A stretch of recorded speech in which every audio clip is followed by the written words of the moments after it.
Mukunda jewellers లో gratitude sale flat 50% of on value added offer అన్ని branches కి వర్తిస్తుంది.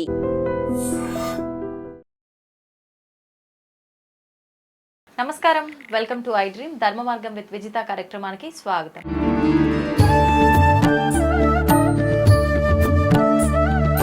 ప్రస్తుతం మనతో పాటు ఉన్నారు ప్రముఖ ఆధ్యాత్మికవేత్త జయేష్ శాస్త్రి గారు. ఇప్పుడు వారితో మాట్లాడి మరిన్ని విషయాలు తెలుసుకునే ప్రయత్నం చేద్దాం. నమస్తే అండి. నమస్కారం అమ్మా. అయితే మనకు ఈ మధ్య కాలంలో అంటే మార్చ్ మాసంలో గ్రహణాలు ఉన్నాయని చెప్పి వింటూ ఉన్నాము. కొంతమంది అసలు గ్రహణం మన దగ్గర లేదు, మన దేశానికి వర్తించదు, విదేశాల్లో ఉంది అని చెప్పి కొంతమంది మాట్లాడుతున్నారు. నిజంగా మన దగ్గర గ్రహణం అనేది ఉందా? ఒకవేళ ఉంటే ఎటువంటి నియమాలు పాటించాలి తెలియజేయండి. శ్రీ గురుభ్యో నమః. శ్రీ మహాగణాధిపతయ నమః. శ్రీ మహాసరస్వత్యై నమః. హరి ఓం శ్రీమాత్రే నమః. ముఖ్యంగా మనకు గ్రహణాలు అనేది ఏంటంటే సూర్యుడు చంద్రుడికి వచ్చేటువంటి గ్రహణం. ఈ గ్రహణాల్లో మనకు ఈ భారతదేశంలో కొన్ని కనిపించేవి, కొన్ని కనిపించేవి ఉంటాయి. ముఖ్యంగా మరి అవి మనం పాటించాలా లేదని సందేహాలు అందరికీ కూడా ఉన్నాయి. రాబోయే 14వ తారీఖు మనకి ఇక్కడ భారతదేశంలో మాత్రం కనిపించే పరిస్థితిలో లేదు గ్రహణం. అయినా కానీ ఈ యొక్క 14వ తారీఖు ఉండేటువంటి గ్రహణం ముఖ్యంగా చెప్పాలంటే మనకు అమెరికా కానీ యూరోప్ కానీ దానిలో కూడా కొన్ని రాష్ట్రాల్లోనే కనబడుతుంది, కానీ అక్కడ అన్నిట్లో కూడా కనబడటం లేదు ఇది. కాబట్టి ఈ గ్రహణానికి సంబంధించి మరి మనం హిందుత్వంగా మనం పాటించేటువంటి నియమాలు వాటి యొక్క విషయాలు చూస్తే ఇప్పుడు ప్రతి ఒక్కరు ఒకప్పుడు అయితే ఎక్కడికి వెళ్ళేవారు కాదు. ఏ ప్రాంతం వాళ్ళు అక్కడ నివాసంగా యోగ్యంగా ఉండి అక్కడే వాళ్ళ కార్యక్రమాలను నిర్వహించుకునేవాళ్ళు. ఒకవేళ వెళ్ళినా కూడా మన భారతదేశంలోనే తిరిగేవాళ్ళు, అంతే తప్ప వేరే దేశానికి వెళ్ళేవాళ్ళు. ఎందుకంటే అప్పట్లో దేశ బహిష్కరణ అయ్యేవాళ్ళు, లేదైనా వీడే ఏదైనా పని చేస్తే కనుక ఇక్కడికి తప్పించుకునే ప్రయత్నం చేయడానికి ఇంకో దేశాలకు వెళ్ళిపోయేవాళ్ళు. అంతే తప్ప వీళ్ళుగా వెళ్ళే పరిస్థితులు ఉండేది కాదు. అంత సామర్థ్యం కూడా అప్పట్లో లేదు, అందరికీ కూడా ధన సామర్థ్యం. కాబట్టి తర్వాత కాలంలో ఏంటంటే కొంతమంది వాళ్ళ ఉద్యోగ పరిస్థితులు పెట్టుకోవచ్చు, వాళ్ళ యాంత్రిక వ్యాపారాలు కావచ్చు, ఇక రకరకాల వ్యాపారాల కోసం రకరకాల దేశాలు తిరగటం, అక్కడ విద్య నేర్చుకోవటం, కొంతమంది అక్కడే ఉద్యోగంగా ఉండటం, సెటిల్ అయిపోవడం అన్నీ జరుగుతున్నాయి. మరి అటువంటి వారు మరి ఇవి పాటించాలా లేదా? మనకు సప్తద్వీపాలని చెప్పబడింది. అంటే ఇది ఏమో కర్మభూమి. ఇక్కడ కర్మభూమిని ఎలా చెప్తాము అని అంటే మన ప్రతి విషయాన్ని కూడా ఇక్కడ మీరు చూడండి. కొన్ని ఇప్పుడు జ్వాలాముఖి అమ్మవారు ఉంది. సపోజ్ మీకు ఎగ్జాంపుల్ చెబుతున్నాను. ఇక్కడ జ్వాలాముఖి అమ్మవారిని మీరు ఒక అగ్గిపెట్ట పెట్టి దీపారాధన వెలిగించక్కర్లేదు, ఒక అగ్గిపెట్ట పెట్టి అక్కడ తీసుకెళ్ళి పెట్టక్కర్లేదు. అది నీళ్లు పడినా అది జ్వాలగా వెలుగుతూనే ఉంటుంది, ఒక నిప్పులాగా. మీరు అది ఇక్కడ నీళ్లు పోసినా, రాజుగారు కూడా అక్కడ ప్రయత్నం చేశాట నీళ్లు పోసి అదేమన్నా చేద్దామని. అమ్మవారు కూడా దాన్ని ఆ నీళ్లు పోసినా కూడా ఆ జ్వాల మాత్రం అలానే ఉందట. చూడండి, అలాంటి భారతదేశం కర్మభూమి అది. కాబట్టి సాక్షాత్తు అమ్మవారే జ్వాలాముఖి స్వరూపంగా అక్కడ మనకు కనబడుతుంది. కాబట్టి ఇలా జ్వాలాముఖి లాంటి అనేక ప్రదేశాలు ఉన్నాయి. మనకి ఎగ్జాంపుల్గా మీకు ఉదాహరణగా చెప్పాను ఆ విషయం. అంటే ఇది మనకు తార్కాణం. అవే ఎప్పటికీ దైవంగా ప్రకటితమైన ప్రదేశాలు కొన్ని ఉన్నాయి. కాబట్టి ఆ ప్రకటిత ప్రదేశాలు ఉన్నాయి కాబట్టి మనకు అంత పుణ్యము కావచ్చు, పాపక్షయం కావచ్చు, లేకపోతే మనం చేసే కర్మలను బట్టి మనకు సుఖ దుఃఖాలు, కష్ట నష్టాలు అనేకమైన కూడా సంభవిస్తూ ఉంటాయి. కాబట్టి ఇక్కడ గ్రహణానికి సంబంధించి మనం చూసుకున్నట్టయితే ఈ యొక్క చంద్రగ్రహణం కానీ సూర్యగ్రహణం కానీ ఇది రాక్షసులకి అంటే రాహుకేతువులు ఏదైతే చెప్పబడున్నాయో ఆ ఖండించడం తర్వాత ఆ రాహుకేతువుగా మన విభజన జరిగింది. అలా గ్రహణాలు పడ్డాయి. ఈ యొక్క గ్రహణాలకు సంబంధించి మనం ఇప్పుడు ఇక్కడ దేశంలో మనకు లేదు కదండి అని అంటే మన వాళ్ళు ఎవరైనా కానీ హిందూ సాంప్రదాయాలు పాటించే వాళ్ళు ఉంటారు. ఇంకా అంటే తిథి నక్షత్రాలు యోగకరణాలు. ఇప్పటికీ మీరు అమెరికా వెళ్ళండి, మన దేవాలయం ఎన్ని కట్టారు? అనేక దేవాలయాలు ఉన్నాయి అక్కడ కూడా. అనేక దేవాలయాలు అర్చనాది కార్యక్రమాలు చేసుకుంటున్నారు మన వాళ్ళంతా కూడా. అంటే అక్కడ కూడా ఆ యొక్క హిందుత్వాన్ని కూడా వాళ్ళు పాటిస్తూ అన్ని రకాలుగా వైభవంగా. మీరు మొన్నటికి మొన్న బతుకమ్మ పండుగ చాలా గ్రాండ్గా చేశారు. తర్వాత సంక్రాంతికి మనం ఇక్కడ ఏదో భయపెట్టి అన్ని ముగ్గులు వేయటం మన వల్ల ఏమవుతుందని అక్కడ ముగ్గులు కూడా వేసి ఆ పోటీలు పెట్టి మన తెలుగు సాంప్రదాయాలన్నీ కూడా అక్కడ పాటిస్తున్నారు చాలా చక్కగా. నిజంగా చెప్పాలంటే మన ఇండియా సాంప్రదాయంలో ఇప్పుడు చూస్తే కనుక సాంప్రదాయంలో అమెరికాలో ఉండే హిందువులు కావచ్చు, అక్కడ ఉండే వాళ్ళు ఎక్కువగా పాటిస్తున్నారని చెప్పవచ్చు. దీన్ని బట్టి అంటే మన పండుగ మన తెలుగు వాళ్ళు విదేశాలలో ఉన్న వాళ్ళు ఇప్పుడు ఖచ్చితంగా పాటించాలంటున్నారా? అంటే ఏంటి ఈ గ్రహణానికి సంబంధించి? ఏ ఏ ప్రదేశాల్లో ఉన్నా అంటే ఈ యొక్క ప్రదేశాలు ఎక్కడెక్కడ ఇవి తగులుతున్నాయో, ఈ గ్రహణ సంభవించేటువంటి ప్రదేశాలు ఏవైతే ఉన్నాయో ఆ ప్రాంతంలో మన హిందువుగా పాటించే వాళ్ళు, సాంప్రదాయం పాటించే వాళ్ళందరూ కూడా పాటిస్తే మంచిది. ఓకే. ఎందుకంటే సూర్య చంద్రులు ప్రపంచానికి ఇద్దరు. ఆ ఇద్దరు లేకపోతే ప్రపంచంలో జీవము లేదు. అవునండి. సూర్యుడు లేదు చైతన్యము లేదు, చంద్రుడు లేని సుసంపన్నం చేసే నిధులు లేవు. అంటే మన జీవనిధులు ఏమి ఉంటాయి? మన ఆరోగ్యంగా ఉండాలి అంటే, వైద్యం అందించాలి అంటే చంద్రుడు ఉండాలి. మళ్ళీ మన ఔషధులు వాని సుసంపన్నం చేయాలంటే చంద్రుడు ఎలా అయితే ఉంటాడో, దాని చైతన్యం బీజోత్పత్తి కలగాలంటే సూర్యుడు ఉండాలి, వేడి ఉండాలి. ఈ రెండు లేకపోతే కనుక మనకు జీవమే లేదు. కాబట్టి ఆ ఇద్దరున్నంత కాలము గ్రహణాలు, గ్రహాలు సంబంధించినటువంటివన్నీ కూడా పాటించడం మంచిది.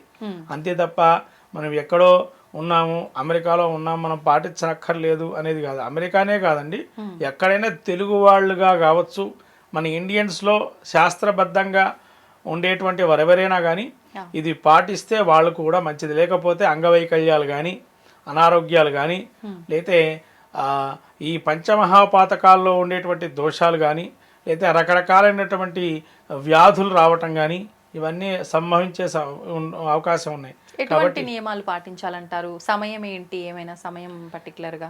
ఇక్కడ చంద్రగ్రహణం ఏంటంటే అమ్మ, అక్కడ మనకు రాత్రి సమయంలో సంభవిస్తుంటుంది తొందరగా. రాత్రి సమయం అంటే మనకేమో సూర్యోదయానికి పౌర్ణమి ఉన్నది, వాళ్ళకి రాత్రి సమయం అవుతుంటుంది. కాబట్టి రాత్రి వాళ్ళకి, అమెరికా వాళ్ళకి వచ్చేసి రాత్రి 10 గంటల తర్వాత నుంచి ప్రారంభమయ్యి వాళ్ళకి తెల్లవారుజామున 2:50 దాకా ఉంది, 2:53 దాకా ఉంటుంది సుమారు. అంటే ఈ సమయంలో వాళ్ళు ముఖ్యంగా చంద్రుడిని వీక్షించకపోవటం చేయటం మంచిది. ఇంకొక విషయం, ఇప్పుడు అందరూ కూడా మన కర్మభూమిలో ఉంటేనేమో దానం ధర్మం చేస్తాం గ్రహణాలు అయితే. మరి అక్కడ ఉండే వాళ్ళు ఏం చేయాలండి అనేది కూడా ఒక పరిష్కారం ఏంటంటే, మీ దగ్గర ఉండే ధాన్యం, మీరు తినే ధాన్యాన్ని దానంగా ఇవ్వండి. అన్నీ చేయకపోయినా మీరు తిని ఉండే ధాన్యాన్ని ఎవరైనా పేదవారికి ధాన్యంగా వాళ్ళకు భోజనం నిమిత్తం ఇవ్వండి. ఇప్పుడు ఎక్కడైనా కూడా పాలు లేదు ఏ పని జరగదు. కాబట్టి పాలకు సంబంధించి చంద్రుడు పాలకి అధినేతగా అనుకుంటాం, మనం చెప్తాం ఆప్యాయ స్వసమేతతే అని. ఆ మంత్రం చెబుతూ మనం అభిషేకం చేస్తాం. కాబట్టి ఆ యొక్క పాలు చేసేటువంటి పదార్థాలు, డైరీ ప్రొడక్ట్స్ అని ఉంటాయి కదా, వాటిని దానం చేయండి. అలా మీకు శక్తి కొలది దానం చేయమన్నాడు, యథాశక్తి అన్నాడు అక్కడ. కాబట్టి యథాశక్తిగా మీరు దానం చేయటం వల్ల దాని ప్రభావాన్ని, దుష్ప్రభావాన్ని మీరు తగ్గించుకునే పరిస్థితి ఉంటుంది. కాబట్టి మనం ఇక్కడ ఉంటేనే దానం చేసుకోగలము, అలా ధాన్యాలు ఇవ్వగలం అనేటువంటి పరిస్థితి కాదు. అక్కడ ఆ విధంగా చేసుకోవచ్చు. అక్కడికన్నా దేవాలయం కనుక ఉంటే కనుక మీరు ఏదైనా దేవుడికి అభిషేకం జరిగే రోజు ఏదే రోజు ఉంటుందో ఆ రోజు మీకు శక్తి కొలదేదన్నా అభిషేక ద్రవ్యాలు ఇస్తే కనుక, అది శివుడు కావచ్చు, విష్ణుమూర్తి కావచ్చు, అమ్మవారు కావచ్చు, అయ్యవారు ఎవరైనా కానీ ఏదైనా మూర్తులకి అభిషేకానికి ద్రవ్యాలు ఇస్తే కూడా సరిపోతుంది. ఈ విధంగా చేస్తే గ్రహణానికి సంబంధించినటువంటి విధి అంటే ముఖ్యంగా గర్భస్థ స్త్రీలు కూడా ఉంటారు, వాళ్ళు చూడకపోవటం కూడా మంచిది. ముఖ్యంగా ఉత్తర పుబ్బ నక్షత్రాలకి ఈ యొక్క గ్రహణం పడే అవకాశం ఉంటుంది. కాబట్టి ఈ 2 నక్షత్రాదులు ఎవరైనా ఉంటే ఆ అక్కడ జీవనం చేస్తూ మిగతా ప్రదేశాల్లో గ్రహణం వాళ్ళు చూడకుండా ఉండడం మంచిది. పుబ్బ ఉత్తర నక్షత్రాదులు, మిగతా వారి సంగతి వదిలేయమ్మా. ప్రధానంగా మనకి ఏ నక్షత్రం అయితే ఎఫెక్టివ్గా బాగా అక్కడ ఉంటుంది ఆ ప్రభావం కేతుగ్రస్తంగా, వాళ్ళు పాటిస్తే ప్రధానంగా మంచిది. ప్రత్యేకించి ఆ నక్షత్రం వాళ్ళు, గర్భిణీ స్త్రీలు ఎక్కువ జాగ్రత్తలు. మిగతా వారు వాళ్ళు ఏదైనా కూడా జపము తపము వాళ్ళ అవకాశం బట్టి చేసుకోవచ్చు. దైవారాధన, స్తోత్ర పారాయణాలు చేసుకోవచ్చు. లేదా నేను చెప్పినట్టుగా దానం కింద ఆ డైరీ ప్రొడక్ట్స్ కానీ, లేకపోతే పాలు కానీ, ధాన్యం సమయంలోనే ఇవ్వాలా, మరుసటి రోజు మళ్ళీ కుదిరి ఆ సమయం కాగానే ఇచ్చేయచ్చు. ఆ సమయం కాగానే కాస్త వాళ్ళకి సూర్యోదయం అయితేనేమో అప్పుడు ఇస్తారు కొంతమంది. సూర్యోదయం కాకముందర వచ్చేవాళ్ళ అవకాశం ఉంటే అప్పుడు అసలు గ్రహణం కాగానే ఇచ్చేయాలి. కాకపోతే ఏంటంటే అందరూ ఆ సమయంలో రావటం అంటే తెల్లవారుజామున అక్కడ వాళ్ళు కలిస్తే కష్టంగా ఉంటుంది. కాబట్టి సూర్యోదయం తర్వాత అయినా ఇవ్వచ్చు. ఇది ఎందుకంటే గ్రహణాలు సంవత్సరం వరకు దోషపూరితంగా ఉంటాయి ఆ నక్షత్రాల మీద. ఆ నియమాలు పాటించకపోతే అని కాదు, ఒక గ్రహణం సంభవించింది అనుకోండి ఒక నక్షత్రం మీద, సంవత్సరం వరకు దాని ప్రభావం లేదైనా మళ్ళీ ఇంకో గ్రహణం సంభవించేదాకా ఆ గ్రహణ ప్రభావం నక్షత్రాల మీద పడుతుంది. ఇప్పుడు చంద్రగ్రహణం వచ్చిందండి పలానా నక్షత్రాలకు అనుకోండి, ఆ నక్షత్రం మళ్ళీ చంద్రగ్రహణం, మళ్ళీ ఇంకో చంద్రగ్రహణం వచ్చేదాకా ఆ నక్షత్రం వాళ్ళు పీడిస్తూ ఉంటారు. ఆ గ్రహణ యొక్క స్థూల అంటాం కదా, ఆ గ్రహణము మళ్ళీ ఆ యొక్క చంద్రగ్రహణం వచ్చేంత వరకు ఆ ప్రభావం వాళ్ళ మీద చూపిస్తూ ఉంటుంది. అంటే ఈ దానాలు చేయడం వల్ల ఆ ప్రభావం తొలగిపోయే అవకాశం ఉంటుందా?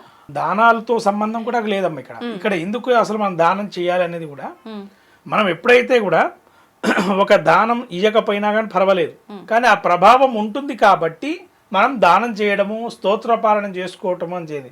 ఎందుకంటే ఇప్పుడు కొంతమందికి తెలియదు, ఏమండి దానం మేము ఇవ్వాలా, మేము ఎక్కడో ఉంటున్నాం కదా, లేకపోతే ఇప్పుడు ఇక్కడ ఇండియాలో ఉన్నారనుకో, సపోజ్ ఇండియాలోనే భారతదేశంలో ఉన్నారు కొంతమంది ఉన్నారు, ఇంకా మేము దానం ఇవ్వకపోతే మామూలుగా సరిపోతుంది కదండి అనే వాళ్ళు కూడా, జపం చేసుకుంటే సరిపోతుంది కదా, స్తోత్రం చేసుకుంటే సరిపోతుంది కదా అని.